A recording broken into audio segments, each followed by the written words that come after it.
오늘도 성경은 우리에게 묻습니다.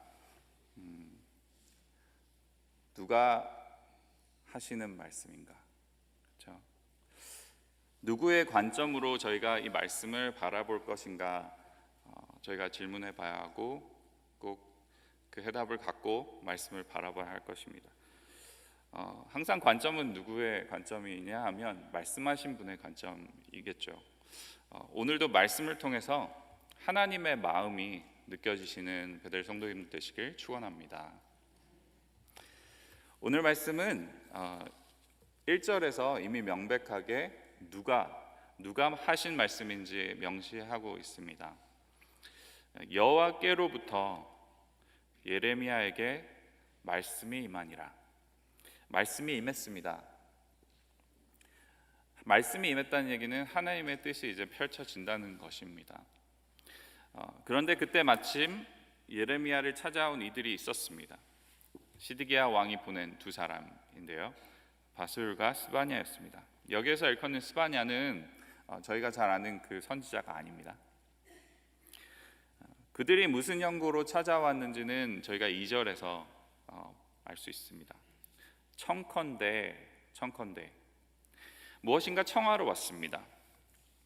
하나님의 말씀을 대언하는 선지자에게 자신들을 위해 대신 여호와께 간구해 달라는 그 요청이었습니다.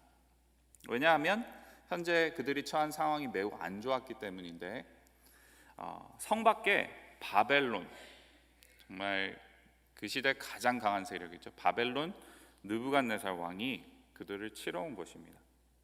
갈대아인들도 그들을 에워싸고 있다고 이렇게 적혀 있고요. 매우 절박한 상황입니다. 그런데 이렇게 말합니다. 2절, 여호와께서 혹시 그의 모든 기적으로 우리를 도와 행하시면 그가 우리를 떠나리라 하니. 이것이 그들이 요청하는 내용이었습니다.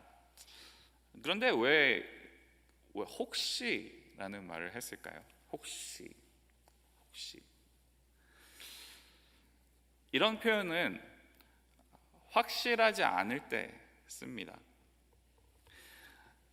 그러니까 여호와에 대한 확신이 없는 거예요. 그분을 잘 모르는 것 같습니다. 왜냐하면 또 이렇게 말하기 때문입니다.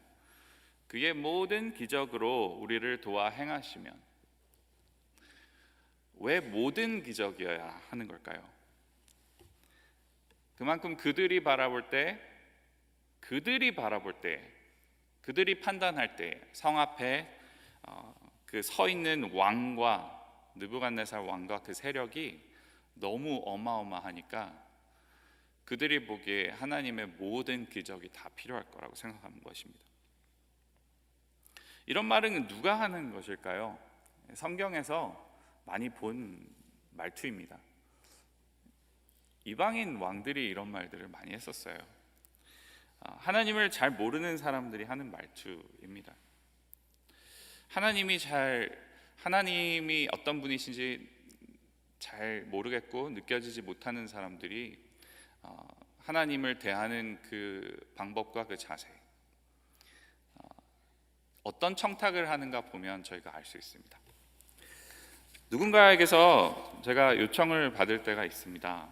어떤 요청을 받는데요, 그런데 그분이 저와 관계가 아직 형성이 안 돼 있어요. 아직 저를 모르시고 제가 어떤 일을 할 수 있는 사람이며 또 동시에 어떤 일을 할 수 없는 사람인지도 이렇게 모르시는 상황인데, 그런데도 이제 그것을 가지고 와서 해달라고 하십니다. 이때 제가 느끼는 첫 인상은 그래 해드려야지라는 마음보다는 조금 그래도 관계가 좀 있으면 좋겠다, 서로 아는 사이면 좋겠다, 내가 이것을 과연 도와드릴 수 있는 것인가? 못 도와드리겠는 거예요. 그 상황이 제가 할 수 있는 일이 아니에요. 어쩔 때는 그게 무례하게까지 느껴질 수도 있어요. 바술과 스바냐를 통해 시드기야 왕이 청하는 일은 어찌 보면 무례한 것일 수도 있겠다라는 생각이 듭니다. 왜냐하면 그들의 고백 가운데 그들이 여호와 하나님을 몰라도 너무 모른다는 느낌이 들기 때문입니다. 그들이 원하는 것은 2절에 보니 그가 느부갓네살 왕이 우리를 떠나는 것. 그러니까 그들에게 문제가 다가왔는데 그 문제를 해결해 달라고, 사라지게 해달라고 하는 것이 그들의 청탁입니다. 그런데 엄청난 대답이 그들을 기다리고 있습니다. 느부갓네살 왕이 와서 위기라고 느끼고 있는 그들에게 도리어 예레미야는 그 느부갓네살 왕이 하나님이 쓰시는 자라고 말을 합니다.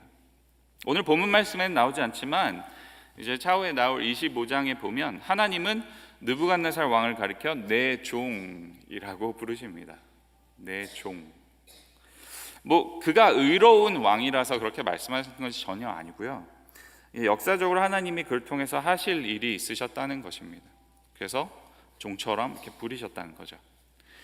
그런데 어떤 일을 하게 하셨냐면 그것은 심판이었고 또 교만한 자를 치시는 일을 그를 통해서 하셨습니다. 하나님은요, 우리가 원하는 것이 있다고 해서 그것을 요청하면 들어주시기 위해 존재하는 분이 아니십니다. 물론 그렇게 하실 때도 있죠. 저희가 구할 때 그것을 들어주실 때도 있습니다. 그러나 그것이 그분을 정의하지는 않습니다. 하나님은 어떤 분이시죠? 저희가 4절에 보면 이스라엘의 하나님 여호와께서 이와 같이 말씀하시되 보라. 하나님이 어떤 분이라고 하십니까? 이스라엘의 하나님이라고 하십니다. 그러니까 누구인지 정확히 가르치는 거예요. 정확히 가르치고 이스라엘의 하나님이시니까 주인이신 거예요. 경배와 찬양의 대상이지 마술램프의 요정이 아니란 거예요. 그리고 그분이 하실 일을 정확히 얘기해 주는데 4절 후반부에 이렇게 나와 있습니다. 무엇이 어떻게 될 것인지를 정하는 분도 하나님이라고 말해 주시는 거예요. 역사가 어떻게 돌아갈지, 전쟁이 어떻게 펼쳐질지도 누가 정한다? 하나님이 정하신다라고 말씀해 주시는 거예요. 4절 후반부에 너희가 의지하는 무기를 앗아갈 것이라고 말씀하세요. 그래서 맞서 싸울 수 있는 찬스를 아예 뺏어갈 거라는 거예요. 그러니까 혹시라고 아까 분명히 얘기했죠. 혹시나 하나님이 그렇게 안 해주시면 자기들이 어떻게라도 다른 대응책을 찾아서 해볼까 하는 그런 마음이 아예 들지도 못하도록 하시겠다는 겁니다. 그렇게 이빨 빠진 호랑이 꼴을 하게 하신 후에 또 하나님이 하실 일은 무엇이냐 하면 너희를 보호하던 내 강한 팔이 도리어 너희를 친히 칠 것이다. 친히 치신다고 합니다. 친히라는 말이 좀 긍정적으로 다가오지 않으시나요? 친히. 깊이 관여하실 때 쓰는 말일 것입니다.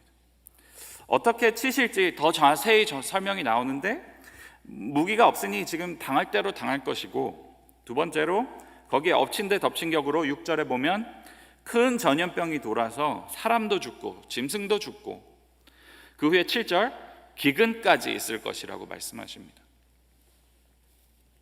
그런데 그게 끝이 아닙니다. 전염병과 칼과 기근에서 살아남은 자들마저도 끝까지 찾아내서 칼로 칠 텐데, 하나님께서 5절에서 진노와 분노와 대노로 친히 치실 것이란 그 표현이 있었죠.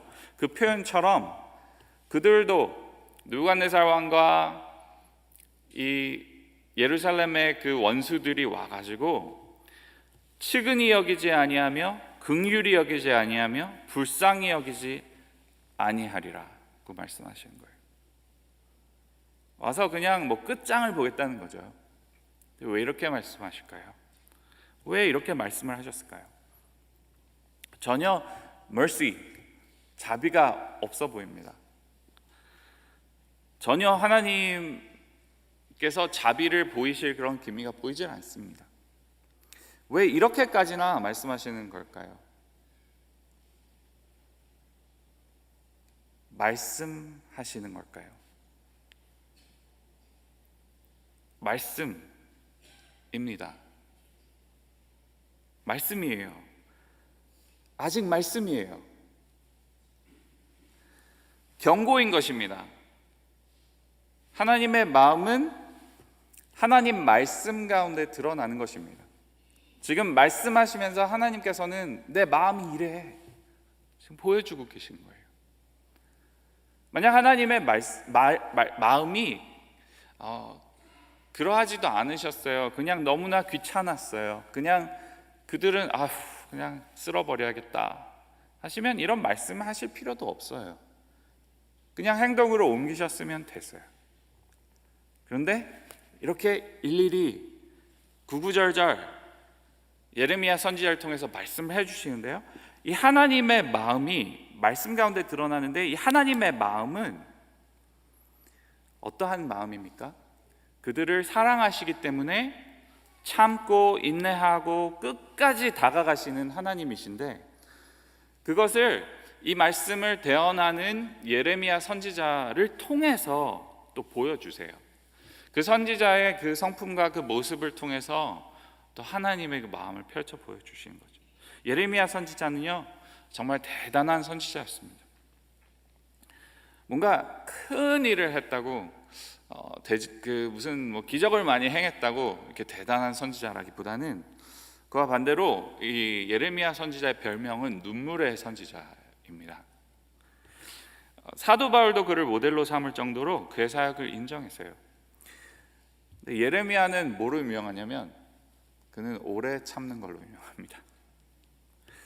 하나님이 보내신 선지자임에도 불구하고 그는 도리어 많은 박해를 받았어요.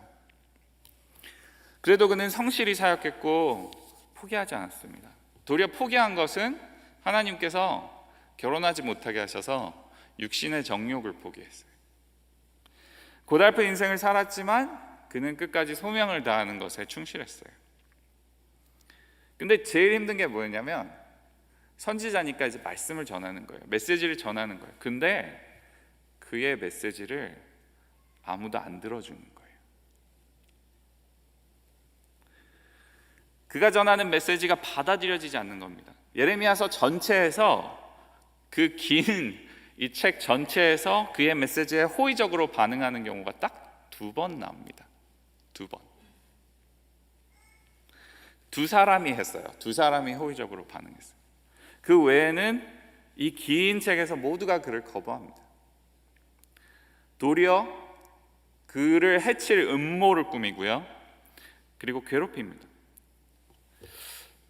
그럼에도 불구하고 그 사역을 충실히 감당한 것을 보면 정말 예레미야는 선지자 중 선지자인 거죠.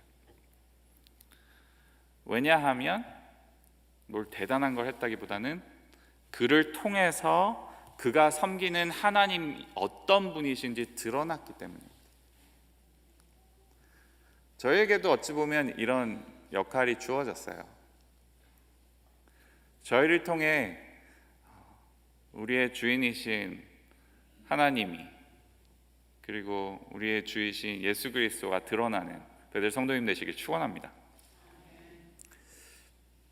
이렇게 참고 인내하신 하나님, 혹시 이런 경험 해보신 적이 있으십니까? 굳이 그렇게 일일이 다 설명할 필요가 없어요. 다 표현할 필요가 없어요. 이렇게 저렇게 표현할 필요가 없는데, 너 이거 안 하면 내가 이렇게도 안 하고 저렇게도 안 하고 이렇게도 안 하고 또 이렇게도 안 해줄 거야. 어떤 마음이 느껴지세요? 굳이 이렇게 말할 때 어떤 마음으로 하는 말일까요? 사실은 그게 반어법인 거죠. 내 마음이 그러하다는 거예요. 그러니까 하나님이 이 백성을 측은히 여기지 아니하며, 긍휼히 여기지 아니하며, 불쌍히 여기지 아니하며가 아니고, 지금 이렇게 말씀하시는 이유는 실은 하나님께서 이때까지 그들을 측은히 긍휼히 불쌍히 여기셨기 때문에, 여전히 그 마음은, 여전히 그들을 향한 마음은 그러하기 때문에 그렇게 말씀하신 거예요. 다만 하나님의 진노를 대신할 바벨론의 느부갓네살 왕과 예루살렘 원수들이 그리하지 않을 거라는 말씀이 또 경고인 거죠. 사랑하기 때문에 하는 것입니다. 이렇게 하나님은 구구절절 늘어놓으시면서 하나님의 백성에게 경고하시면서 정말 그들을 위하는 마음으로 하시는 말씀인데, 이것은 정말 사랑하지 않으면 할 필요가 없는 일입니다. 자, 이제 어떻게 반응해야 할까요? 8절을 보면 하나님이 그들 앞에 선택지를 주신 것을 저희가 알 수 있습니다. 보라, 내가 너희 앞에 생명의 길과 사망의 길을 두었노라. 자, 생명의 길을 택할 것인지 아니면 사망의 길을 택할 것인지. 이 사망의 길은 성읍에 남아있다가 칼과 기근과 전염병에 죽는 것이고, 그리고 생명의 길은 뭐라고 하시냐면 갈대아인에게 항복하여 자신을 내어주는 거라고 하세요. 항복하라는 거예요. 그런데 살 수 있다는 거죠.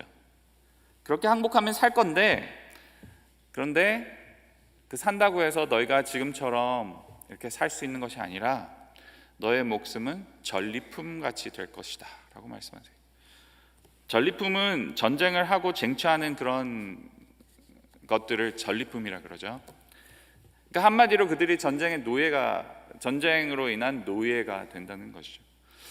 자유가 없는 거죠. 생명의 길을 선택하든 사망의 길을 선택하든 양쪽 다 자유할 수 없습니다. 여기서 말하는 자유는요, 그들이 마음껏 모든 것을 다 그냥 마음대로 할 수 있는 그런 자유라는 말이 아니라, 생명의 길, 사망의 길 양쪽 다 자유할 수 없다는 것은 왜 그러하냐면 그들이 저지른 일들에 대한 결과, 그 영향, 죄를 지었으니 그 죄에 대한 마땅한 그 대가에서 자유할 수 없다는 겁니다. 그 대가는 치러져야 한다는 것입니다. 하나님은 이렇게 책임지게 하십니다. 이것이 하나님의 그 심판이고 공의인 것이에요. 그들의 죄는 어떤 것이었나 10절에 보면 알 수 있습니다. 그들의 죄는요, 하나님을 잘못 알았던 것입니다. 하나님을 몰랐던 겁니다.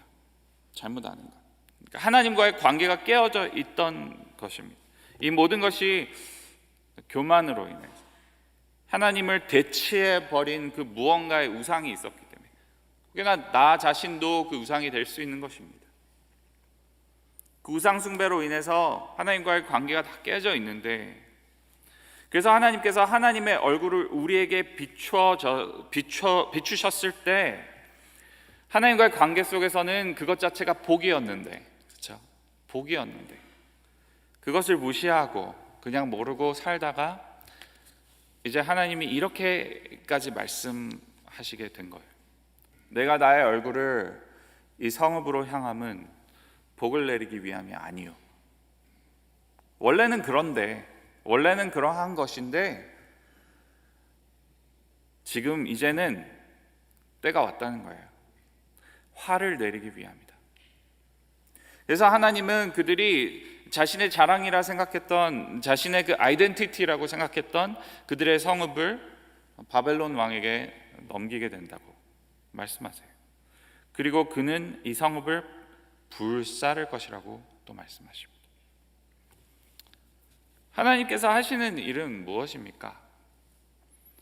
하나님은 우리를 너무나 사랑하시기 때문에 우리의 죄를 멸하시는 것입니다. 생명의 길과 사망의 길이라는 선택지를 주십니다.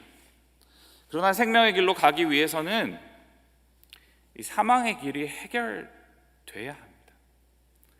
사망의 길이 해결이 되지 않고는 생명의 길로 갈 수 없어요.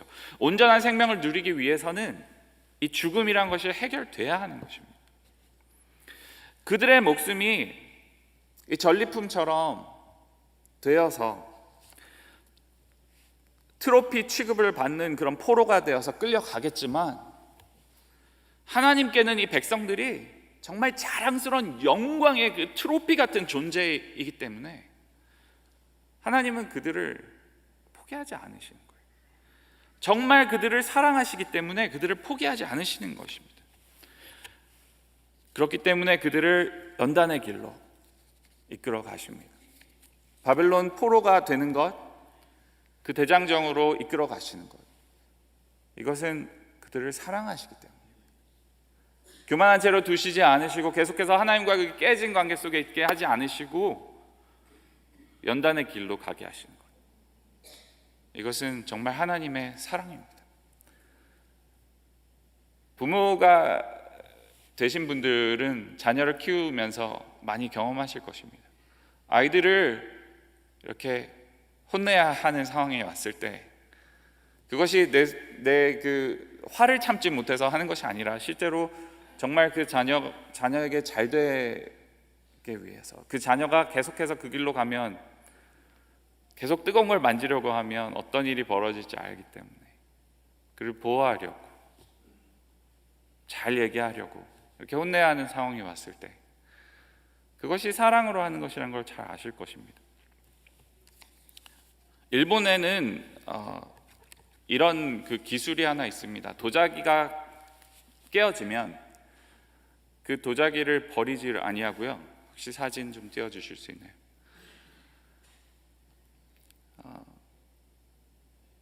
도자기를 깨어졌다고 해서 버리지 않고요. 그 깨어진 부분을 금으로 처리를 해서 이렇게 다시 온전하게 만드는 기술이 있습니다. 이걸 킨스크로이라고 하는데요. 저희가 생명의 길로 가려면 죽음의 길이 해결돼야 합니다. 저희의 죄가 깨어져야 하고요. 저희 옛사람이 죽어야 합니다. 저희가 죽어야 부활할 수 있습니다. 옛사람이 죽어야 새 사람이 될 수 있는 거예요. 이 과정 가운데 하나님께서는 우리를 연단하십니다. 우리를 연단하시고 우리를 빚어가시고 이렇게 만들어 가시는데요. 대장장이가 그 철을 다루듯 뜨거운 것에 집어넣었다가 뺐다, 물에 넣었다가 때렸다가 계속해서 만들어 가시고 결국 그 아름다운 것을 빚어내시기 위해서 거치시는 그 과정들, 저희가 보기엔 너무나 고통스럽고 그것을 왜 해야 하나 이렇게 생각을 할 수도 있지만 하나님께서는 결국 우리를 온전하게 해주시기 위해서, 저 그릇을 보실 때 저 그릇을 보면서 깨진 그릇이네 라고 말씀하시겠어요? 아니면 와, 깨졌던 그릇이지만 아름답다라는 말씀을 하시겠어요? 그 금이 표현하듯이 비로소 이 죽은 옛사람이 죽고 새 사람이 됐을 때 하나님의 영광이 우리 안에 있는 것이고 우리를 통해서 세상에 펼쳐져 나가는 것이죠. 이 일을 누가 하신다고 하시는 것이냐면 11절에 보면 하나님이 유다 왕의 집에 대해 말씀을 하십니다. 다윗의 집이여, 다윗의 집이여, 정의롭게 판결할 것과 약한 자를 도와서 압박자의 손에서 건지는 일을 하라고 하세요. 그리하지 아니하면 그들에게 일어날 일들도 설명하시면서 이렇게 하십니다. 또 13절에 그 누구도 그 하나님의 말씀이 적용되지 않는 자가 없다고 말씀하십니다. 또 14절에 우리의 죄는 다 대가를 치르게 될 것이라고 말씀하십니다. 지금 이 말씀하시고 있는 다윗의 집에서 메시아가 나십니다. 하나님께서 아들을 내어 주시어서 다윗의 집에게 이렇게 이르신 일들을 직접 이루어내게 하십니다. 그러니까 하나님은 그들을 포기하지 않으신 거예요.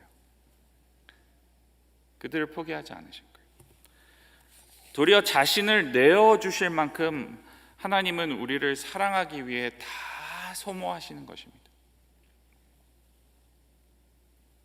우리를 회복해 하기 위해, 우리를 생명의 길로 옮기시기 위해서 모든 것을 다 바쳐주시는 하나님이십니다. 오늘도 이 하나님의 마음을 온전히 느끼시는 성도님들 되시길 축원합니다. 제가 이런 설교를 하면요, 많은 분이 왜 적용을 안 하냐고 말씀을 하는데요, 저는 정말 믿습니다. 하나님의 마음을 온전히 느끼는 것이 적용이라고 생각해요. 그 후에 저희 삶 속에서 차차 이렇게 이루어져 갈 일들은요, 정말 하나님께서 하시는 일일 것입니다.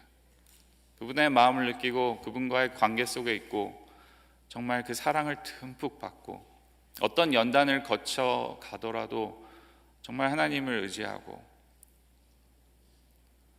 예수님을 통해 이루어내신 그 일과 또 부활의 소망을 바라보며 나아갈 때 하나님께서 분명 성도님들 삶을 통해 영광 받으실 줄 믿습니다.